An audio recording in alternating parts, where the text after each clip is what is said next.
What's happening guys, Gemma here and back again for another video, and today we are at Manchester Gaming Market, just in the entrance here, taking a look at upcoming markets in London and various other venues. And I will say this right off the bat, you guys can see that it is very dark in here. Fortunately I had a video light, you get a good look there as to how dark it was, so some of the footage may be grainy, but I've had a look through during this edit and it's not too bad, but I apologise if there's any dip in quality. Now, as ever with all of my retro game hunts, you're going to see plenty of consoles, plenty of games, plenty of toys, and you may well see yourself. So if you spot yourself in this video, let me know in the comment section below with a timestamp. A couple of you have messaged me since and said that you saw me down there, so I appreciate that. And I was surprised at how many of you actually came up to me and spoke to me, so it was really nice to speak to you. Massive shout out to everybody there, and I hope you had a fantastic day.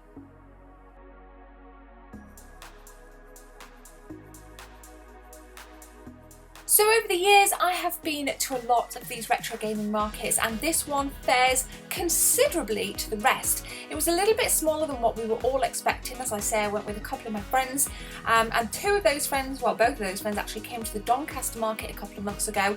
Personally, I prefer the Doncaster market. There tended to be more vendors there, there tended to be a little bit more variation, and I preferred the venue because this, like I said, it was too dark and it was far too hot. Now, as ever, you get the glorious sea of plushies, which I just love, and I always do my best, even though I'm not interested in buying plushies myself. I like to show a little bit of everything, as I can appreciate you guys watching it may be mad into collecting plushies, which is really, really cool. Apologies again for the focus, it does focus out. So let's take a look at some PlayStation 1 games then. We got Vagrant Story dropping in at 20 quid. Not a bad price, not a bad price. I've seen it go for a lot higher than that, and it's interesting when you come across these, because this was like the first gaming stuff, like the first gaming stall that I looked at, because you know, you go to the different stalls and there sometimes can be a huge discrepancy between the prices. So my thing with these markets is to go around, have a look around. I'll do like one lap, clock as much as I can clock, and then I'll go back round and I'll buy stuff. So that is the exact same thing as I did here. So I've got some really cool Dreamcast games in. It was nice to actually see a lot of Dreamcast games and Sega Saturn games. I come across quite a few. You'll see it because we've got nearly 30 minutes of retro game hunt in here, guys, so make sure you stay tuned and let me know if there is anything you would have purchased. I always like to know what you guys clock in the comment section below.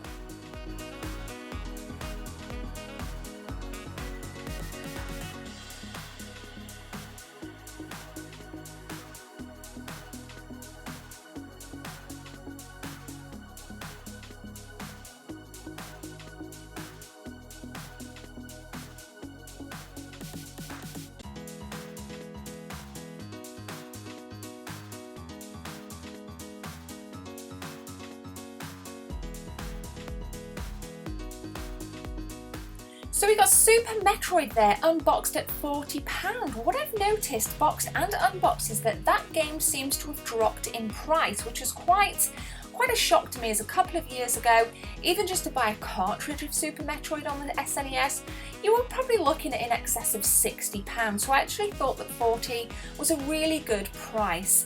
Now we got some canvases here, pretty darn pricey to be absolutely honest. But I just wanted to show those just to show you guys what there was.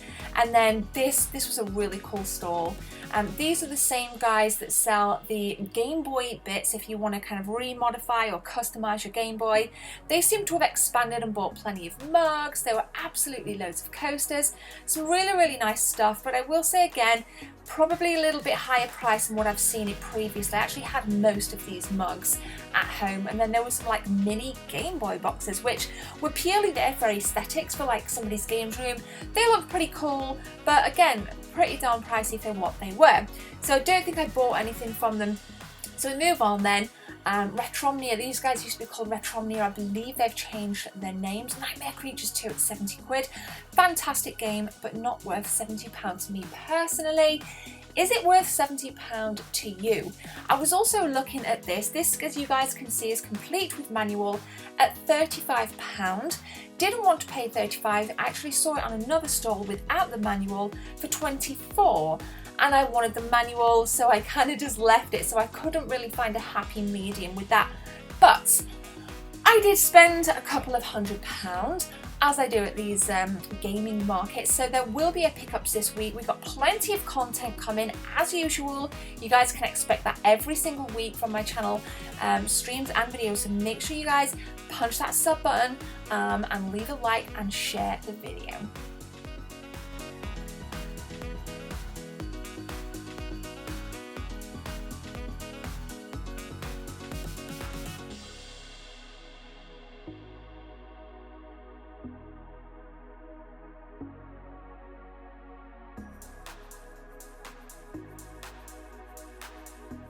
So this was a really pretty stall, nice little beading stall that sold birthday cards, keyrings, framed pictures and more. Really fantastic and really well priced as well. You could see that a lot of energy and effort had really gone into that, and I always see her there, so absolutely wicked to see.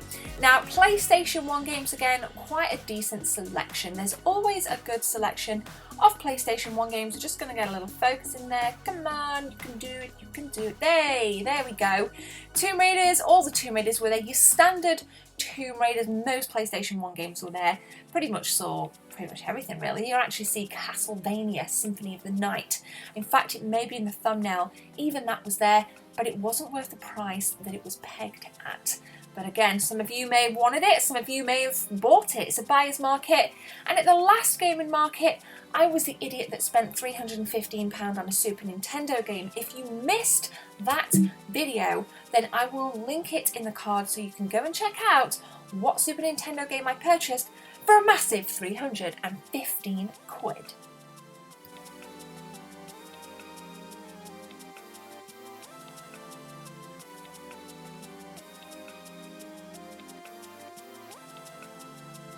So this was a really nice stall. I did come back to this. It was one of the last stalls that I hit. And the chap that owns it or works there or runs it, shout out to you. I don't know your name, you're on the left right there. He'd watched a lot of my videos and said that he's seen his stall on previous video game markets I did. So if you're watching, thanks very much for the sales, and you're welcome to tag your business in the comment section below.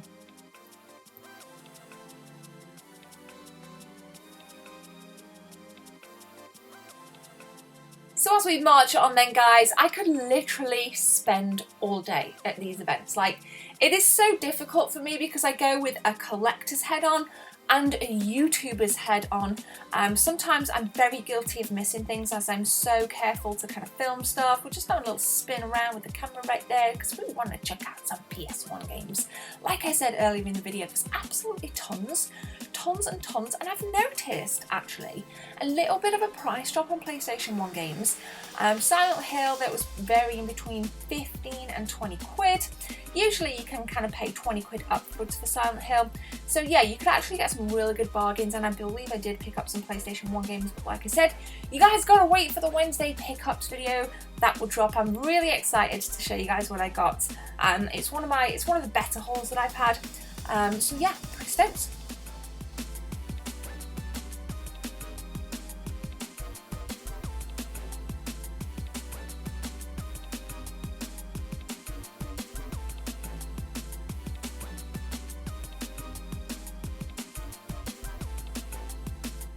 Now I did put a little post out on my Facebook group and asked you guys what you'd been picking up or what you'd been looking out for recently. And if you managed to miss that post, go ahead and join us on the community on my Facebook page, TheGebs24. And if you don't want to do that, let me know again in the comments section what you found recently. Have you found any bargains? And what is your preferred console to collect for at this present time? I tend to kind of veer more towards cartridge-based stuff. Anything from the 8-bit and up. Not so fussed about Atari games. As much as I grew up with the ZX Spectrum, so with the cassette tapes, I tend not to buy anything with regards to the ZX Spectrum because it's not something that I play. I do collect and I do play, so I'm always on the lookout for games that I might have that have better conditions so I can buy them, replace them, and then sell on my doubles. I think that's what a lot of collectors do.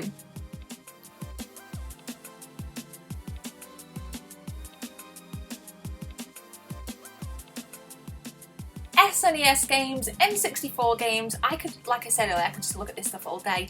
I think I picked up one Super Nintendo game. I wanted Shadowrun, but I didn't want to pay 100 quid for it. You may think that that's a decent price, but I didn't grow up with Shadowrun. I don't remember playing it. I just know of late that it's become quite a worthwhile title to buy. So 100 quid, would you have paid £100 for Shadowrun? Maybe I missed out on a bargain, maybe I didn't. Now, I love looking at third-party controllers. I had that Super Nintendo controller as a kid. That's why I wanted just to grapple some footage of it. I do really do love 16-bit third-party controllers. I tend not to bother with third-party stuff now for my PlayStation and my Xbox. I like the original stuff, but I just get that little nostalgia kick because when I grew up, I couldn't afford stuff for Super Nintendo. I barely got games. I had to swap games if I wanted a new game, and I sometimes swap games for controllers, so that's where the nostalgia kick comes in. Now, of late, me and my friends have been getting into Magic the Gathering. You saw some Pokemon cards there, and we were actually hoping to see some Magic the Gathering stuff, and some Magic the Gathering kind of deck holders, some folders, but we didn't find anything. So Replay Events, if you have or can contact any vendors that would be able to cater for the Magic the Gathering fans at these things, please do that. We'd really like to see a little bit of versatility within the card game world, within the board game world. That would be absolutely wicked.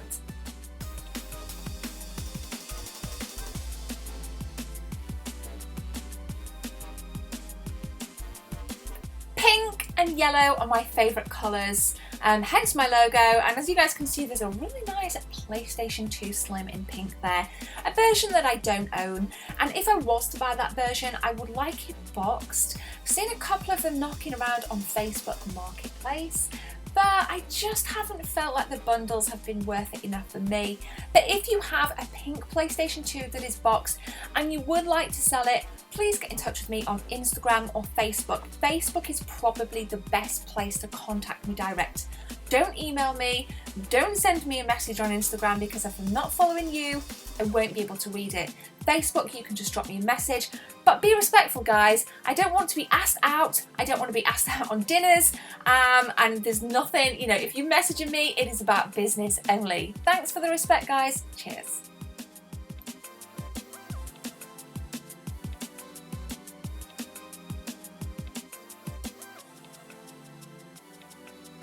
So Dino Crisis, yes, I think it's fair to say that we'd all love a reboot of the series. I was tempted, guys, I was tempted to purchase it on the Sega Dreamcast, but I didn't, and I don't know why. I think it's kind of, when I watch these back, sometimes I cringe because I'm like, oh, I missed something, no! But nonetheless, I know that these things, they're always going to be there next time we go to the video game market. Now, Wii stuff, really for me, I tend to buy the top-end titles, the AAA stuff. I know that there's some really good Wii titles and there's some phenomenal Wii U titles. There's a lot of great indie developers, but I just don't have an interest. And is that a bad thing, do you think? Or do you think that something like the Wii U, the Switch, and the Wii are just for AAA titles? I don't know, I think more with the Nintendo Switch, with the third-party support, with the indie stuff that's on the Switch, I think it has subconsciously drawn a lot of attention to indie titles on the Wii U as well. You may have a different opinion, but that's just mine. Now this on the 32X, it was £280, 280. Not that invested in Sega. I'm more of a Nintendo girl. If I'm spending bigger bucks, I'm spending it on a Super Nintendo title, and a lot of you have suggested that I need to perhaps get this game, as I do own a box 32X, but I am paying 280 quid. Just not happening. Now, I know a lot of you have tagged me on social media of some of your rare titles, and I really appreciate that. I love looking at your collections, and you can continue to do that over on Instagram and Twitter. Everything is in the description, so go and follow me over on the social medias.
Now you may think that some of this footage is repetitive, but when I do this, I have you guys in mind and I want to give a true representation of what was there. I haven't showed this stall yet, that's why we're taking a look at it. And again, lots of PlayStation 1 games, and as you guys can see, we've got some Nintendo and GameCube games. Very difficult to find of late as well. I'm seeing, along with like the Sega Saturn, the Sega Dreamcast, I'm also seeing less Nintendo GameCube games, which baffles my mind. Like, I can't even describe how much that baffles my mind, because there's so many good GameCube titles. I actually think that it is a very hard console to collect for. And with GameCube titles, I will only buy GameCube titles that I will play, whereas I am guilty sometimes of buying titles that I just want to collect. Something like that Super Nintendo game that I talked about earlier.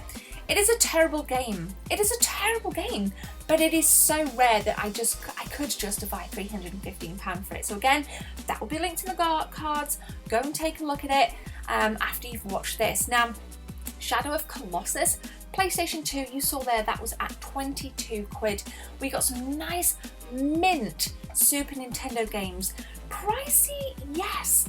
I wouldn't pay like £55 for a mint copy of Starwing. I apologise for the shaky camera work there, guys. Sometimes I really have to align myself and battle through the crowds. And Castlevania Symphony of the Night at 280 quid, complete. I've seen it go for less, complete. I wanted to show it. I own Resident Evil 2, I pretty much own all of these. I own Secret of Evermore, I own this, and I own pretty much everything in there apart from Castlevania Symphony of the Night. Some other nice Super Nintendo titles which you guys can see. Some basic stuff, some really nice stuff. In fact, the Super Nintendo title that I bought, I'm just trying to rack my brains. I don't remember seeing it like at other gaming markets, and if I did, I'd missed it. But that to me said that it's not very prevalent, so you're gonna have to wait again till Wednesday to make sure you see what I got.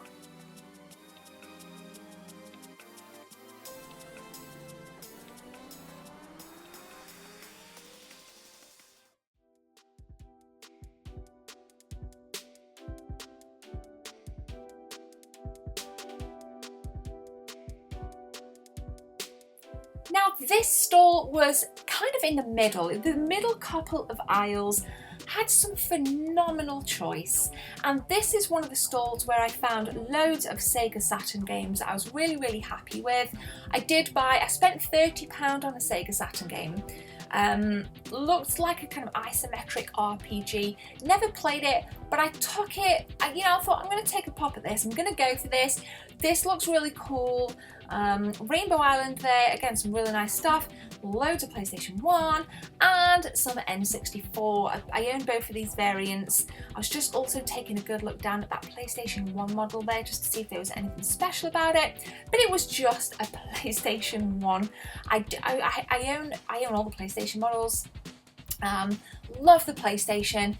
Absolutely fantastic console. I'll never forget when my brother got his PlayStation 1 for Christmas with Crash Bandicoot, International Superstar Soccer 97 and Porsche Challenge. And if you haven't played Porsche Challenge, you need to play it.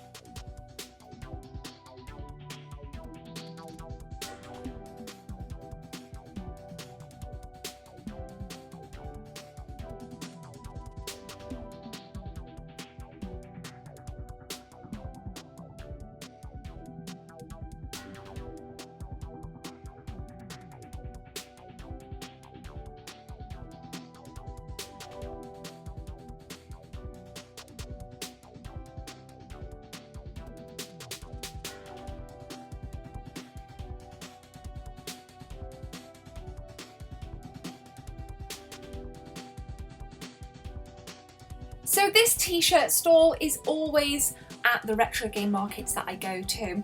I didn't buy anything, I just wanted to show you guys some really cool stuff.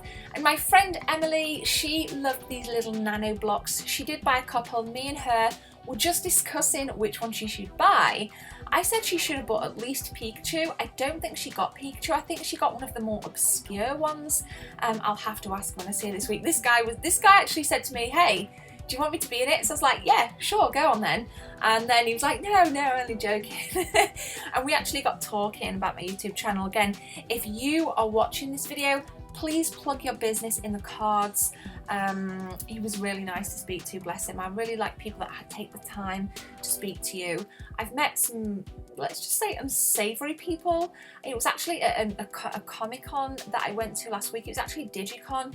I just didn't find it very good. I did film, but I just deleted all the footage because the guy who I was filming some of his stall, and he was like, really nasty to me. He said, you need to ask me permission to film this. And I was like, okay, that's fine, I appreciate it. And I turned my camera off. I just thought, you know what, the whole event was just a disaster, so I didn't even bother with it. And unfortunately you get that sometimes, but I personally like to support local businesses. So if you recognise any of the names of the stalls here, plug it, go for it, let's support them, go and find them on social media. You guys can see that this was the Game Boy stall that I spoke about in the beginning. I've totally forgotten the name of their stall because there's just that much there. Sometimes you get a little bit entrenched in how much stuff's there, but if you know any of the names of the businesses, feel free to list them out in the comments.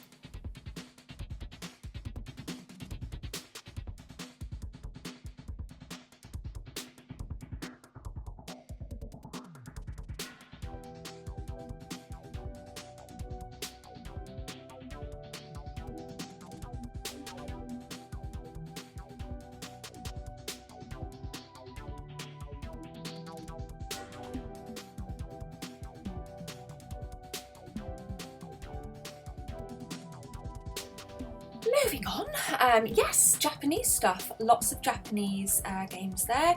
You guys can just see there were like some Famicom stuff, there was some Super Famicom stuff. Wasn't really in the market for anything Japanese, but I, showed a little bit.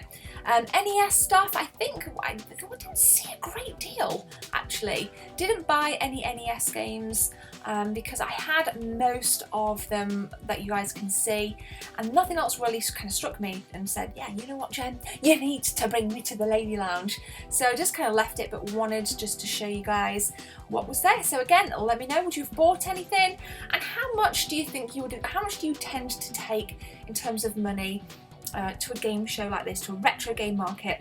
A couple of hundred, nothing at all. Personally, it was nice to see a lot of these stalls taking card. PayPal tended to be a thing. A lot of them had card machines, so that was really cool. Got some Virtual Boy games back there boxed. You don't see much of them around, so that was nice just to see. I love seeing the variety. The variety at these shows is absolutely amazing.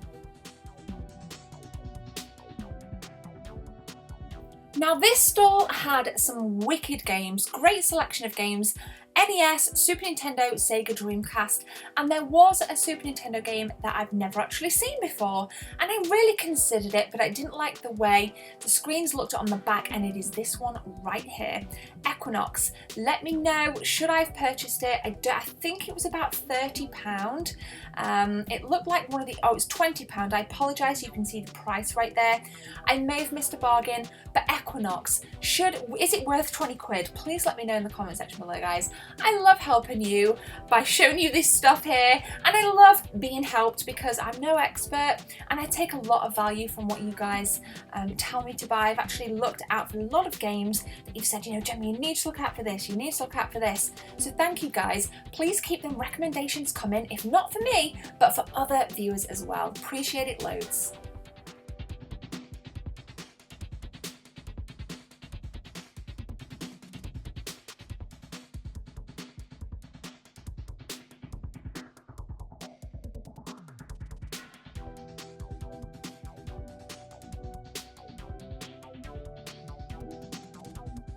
So at this stage in the video, guys, I just want to say a massive thank you for supporting my content recently. You guys have come up clutch with videos.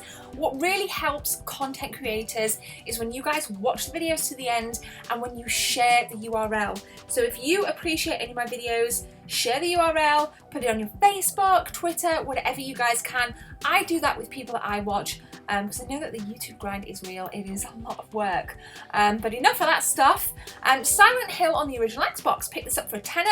Missing Manual. So that is the only game I'm going to tell you that I purchased. Actually purchased quite a bit, but that is the only game that you can expect to see. So I need to find a manual for it. In fact, there were a couple of stores that did have manuals. I think those things are precious really for a collector. I love things when they're complete, but yeah, I need to find an original Xbox Silent Hill 2, or is it 3? 2 manual. Back to the first store then. So me and Emily, my friend, we were discussing this. I own the Pikachu Nintendo N64 and I paid 150 for it, so I've got the Pokemon Stadium there for just over 200 quid. I wouldn't have paid it for it, but you know what, there's some people out there that would. It is a buyer's market, and I always say that with these types of markets. You guys may think, wow, that's overpriced, and sometimes I do, but if a person is willing to pay it, then I think that's invaluable, because you're gonna pay it no matter what. And I wanted to kind of come back and get another shot of this bead stall from a different angle. Really good stuff, cheap stuff, like, well, not cheap as in quality, very good quality at very good prices. Absolutely awesome. I would love my logo made of this and framed. In fact, I might even contact her.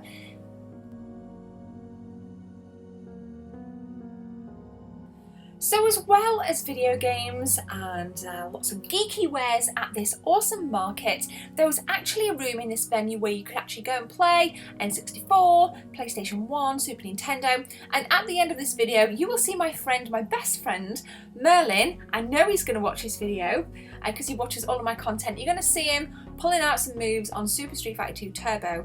Merlin, I just want to say, I'm impressed that you remember the moves, because as much as I play these games, I was never good at the moves. I was just a crappy button masher with hope in my side. And then, you know what, sometimes it would come up clutch for me, sometimes I would lose, but he was like, yeah, he was doing all the moves. So Merlin, you were awesome. And I would just like to say to the organisers of this, I think that's a really good idea, just having the rooms there. You know, you can go and chill out. There were sofas, it was bright, it was a lot cooler, and a lot of people's kids were in there and they were just entertained. So that was really, really awesome. Now, Boogerman, this is what I saw, and I said to you earlier that it was £24 without the manual. I didn't buy it because I really wanted the manual. I don't think it was worth like 24 quid without the manual, but hey, it is what it is. Maybe it was worth 24 quid to someone. I'll buy it at another retro game market for sure.